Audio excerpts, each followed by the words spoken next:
Hey guys, Body by Natalie here. Today I have a lot planned for you guys. It's my brother's birthday, so I'm going home for dinner and cake. I'm gonna show y'all how I plan out my whole day on MyFitnessPal, how I track my food, plan my foods, everything. So that's coming up right now.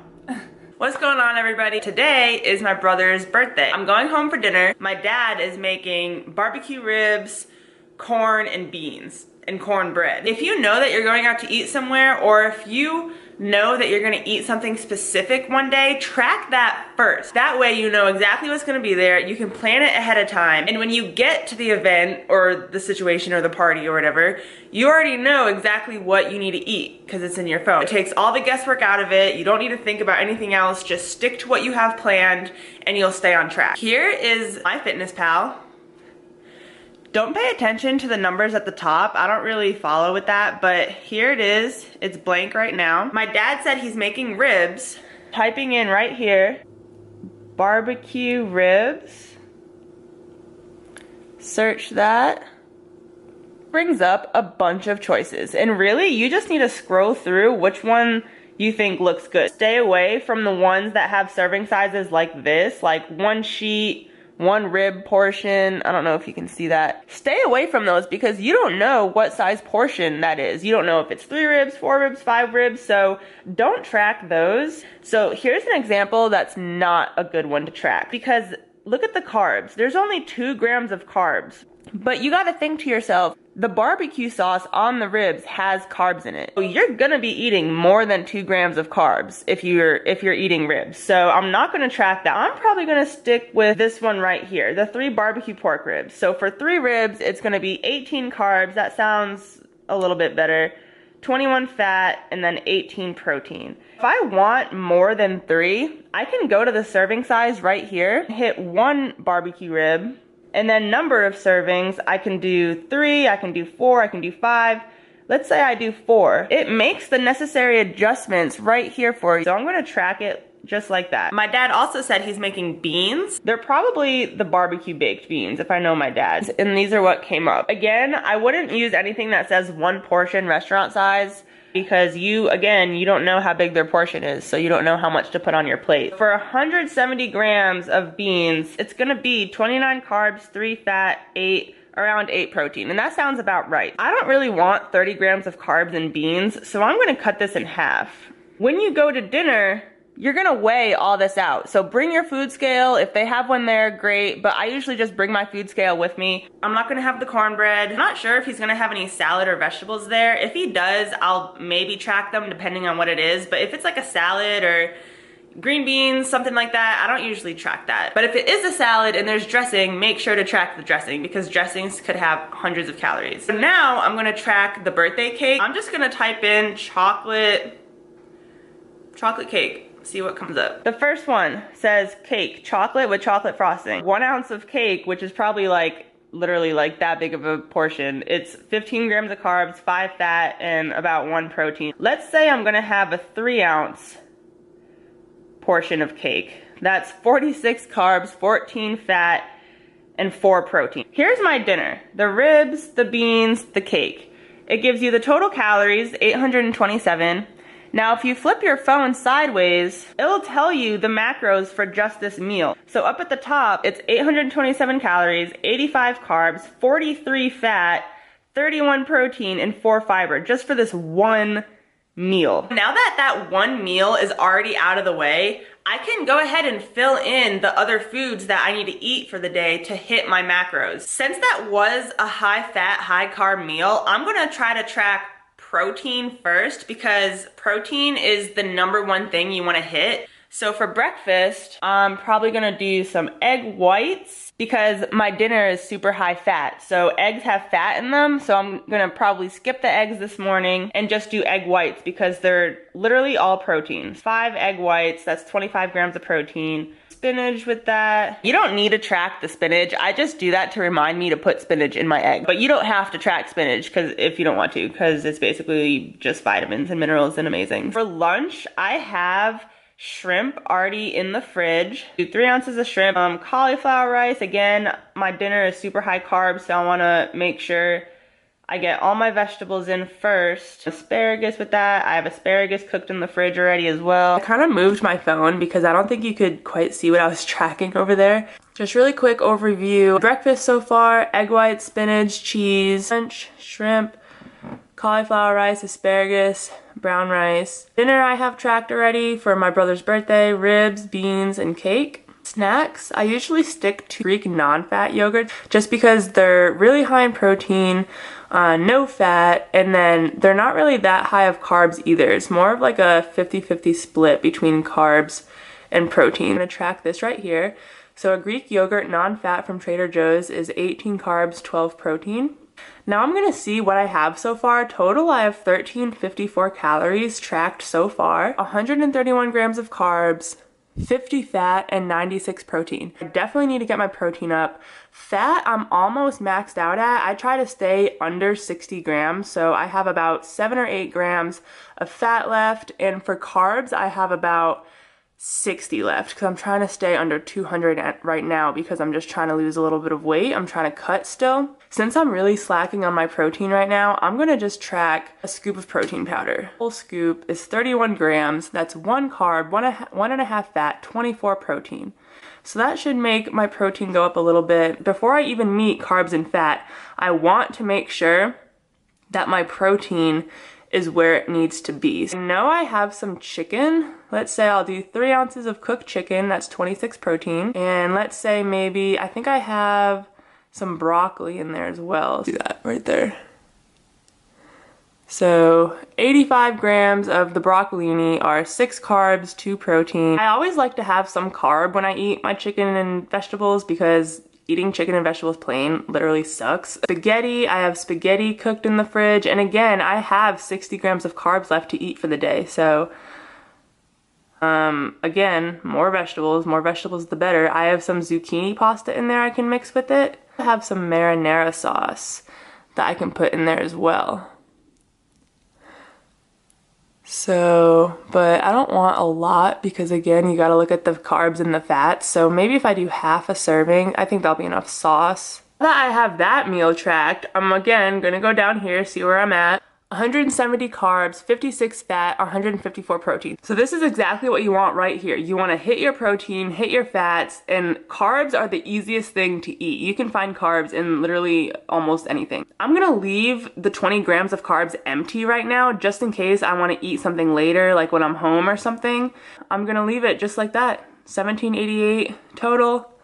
I tracked my dinner, I tracked the cake, everything's in here. Okay, so just to sum it up really quick, after you track that meal or dessert, whatever you want to eat, track protein, then try to do fats, then save carbs for last. Another guideline to stick to, always overestimate. Since you're not weighing out your food, since it's not food that you're cooking, you don't really exactly know what they're using for ingredients, how much it is, all that stuff. So always overestimate when you go out to eat or if you're eating another person's food. You're accounting for the calories that you might not be tracking. Now that you've seen all my foods for the day, I'm gonna cook my breakfast / pre-workout. So I have the egg white, spinach, little bit of cheese, and sweet potato for my carb. The trick to making sweet potatoes, damp a paper towel, get it a little bit wet just like this, then wrap the potato in the towel. I usually microwave it like 1 to 2 minutes per side. So this one's kind of small, like it's as big as my hand. So I'm probably gonna do it like 1.5 minutes each side. And I'm going to eat 5 tablespoons of egg whites. So 1 serving, 46 grams, and I'm gonna have 5. So 46 times 5 is 230. Little tip for you guys is cook your eggs in a pot. It is so easy to just like scramble up in here and stir it all together without worrying it'll like spill over the sides and stuff. Take a handful like that. Salt, black pepper. My sweet potato is squishy to the touch. Now cheese, because egg whites taste like nothing without cheese. So 100 grams of sweet potato, 14 grams of cheese, 230 grams of egg whites. So this is gonna be about 23 carbs, like 4 fat and 32 protein because I'm subtracting the creamer. So that's my pre-workout. I'm gonna smash this, go to the gym, and I will show you all my workout.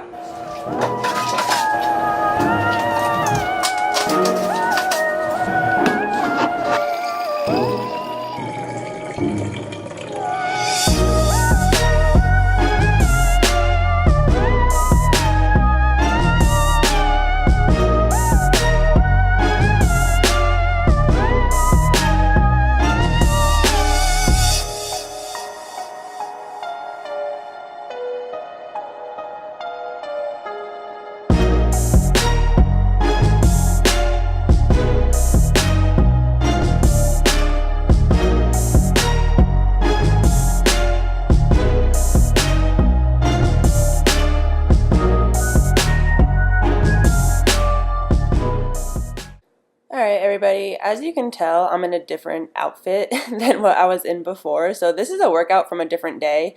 But either way, it's still a leg workout. So I'm warming up again with just the bar. I do about 15 reps here. Warm-ups are so important. I did 10 minutes on the Stairmaster, and then I did those knee swings. I did those kickovers, warming up my lower back, especially for squats. I did those walking crabs with the bands, kickbacks. You really want your legs to be warm. That way you can have correct form, you can really hit depth when you go low on the squat, and it prevents injury. So for my second warm-up set, I'm adding a plate on each side. If that's too much, y'all can always start with just maybe 25 pounds each side, even a 10 and a 5. Do whatever weight seems right for you. But as you increase the weight, you want to decrease the reps. So I added a plate to each side, and now I'm going to do 10 reps for this set. So for my third set, I increased the weight again, and again, I'm going to decrease the reps. So I added a quarter to each side, so now the bar weighs a total of 185 pounds. And since this is my third set and the weight's getting a little bit heavier, I'm going to do about 6 to 8 reps here. So my fourth set is going to be my working set. You don't want to do too many warm-up sets because you don't want to exhaust your legs out before you get to your actual working sets. So I would say stick to about 2 to 3 warm-up sets and then increase the weight again. I have about 235 pounds on the bar this time, and I'm doing 4 reps for these sets. And you really want to focus on form here. As you can see, I'm driving my butt back, almost like you're sitting back in a chair. You want to sit back as far as you can, keep the weight in your heels, and make sure your butt at least gets in line with your knees, if not a little bit lower. And then as you can see, I'm getting down at the bottom of the squat. So right here and then right about here, I'm driving my hips forward, but careful not to collapse. You want to drive your hips forward, get a strong squat, and then rack the weights. Alright guys, now get out a pen and a paper, notes on your phone, something to write this workout down. Try it out on your next lower body day. Also, make sure to give this video a thumbs up, some sign that I know that you're liking this content, you're liking this information, and subscribe so you don't miss out on any other future videos. Making smart with the words again.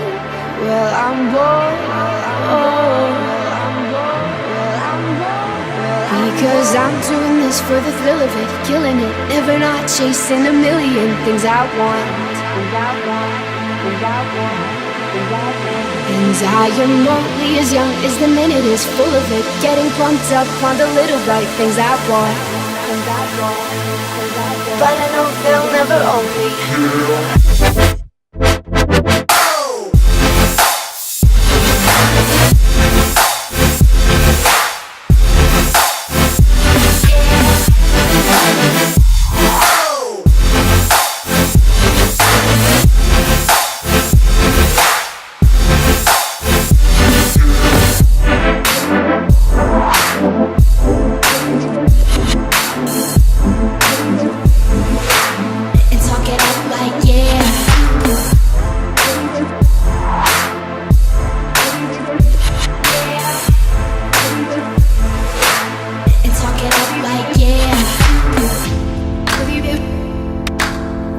Alright in the pictures. Getting caught half of the trip though, isn't it?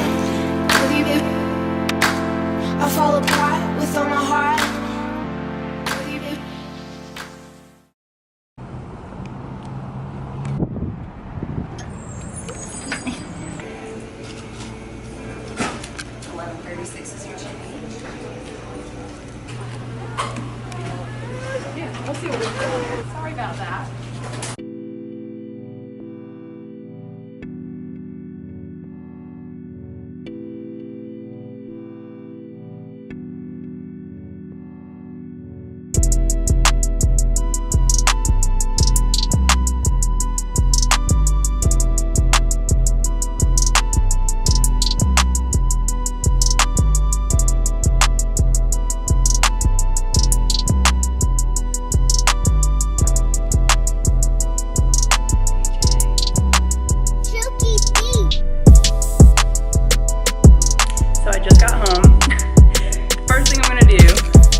just said something to Pat. It's not letting me put it in. That's that white for it. Yeah. Put it in front of him. 15 years old, there we go. I just wanted to talk to you guys a little bit about kind of how I'm feeling right now. Whenever I would go to my parents' house, it would just be an excuse to binge. I would literally walk through the door, go straight to their pantry and start binging on all the snack foods they have. Attack the Pop-Tarts, the cereal, just stuff that I don't really keep in my house that they have. So I would binge before dinner, binge at dinner, binge after dinner, and then I would just come home feeling sick as hell, disappointed, mad. And today I had literally zero urges to binge. And the feeling of just walking out and coming home and just feeling like a normal person, like I don't feel like I'm busting out of my pants. I don't feel like I need to change. I don't feel like I need to put on baggy clothes and just sit here by myself.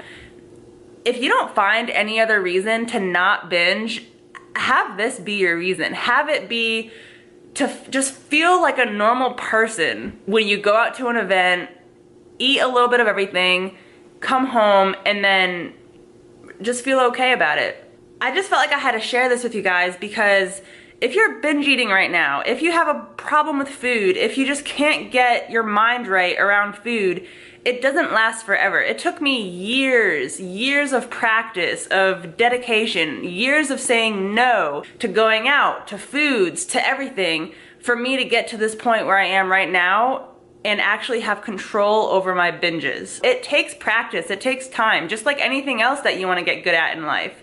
It takes time to build up your willpower, and if you keep saying no, if you keep practicing just ignoring your urges, just saying no, it'll get easier with time. I hope you enjoyed today.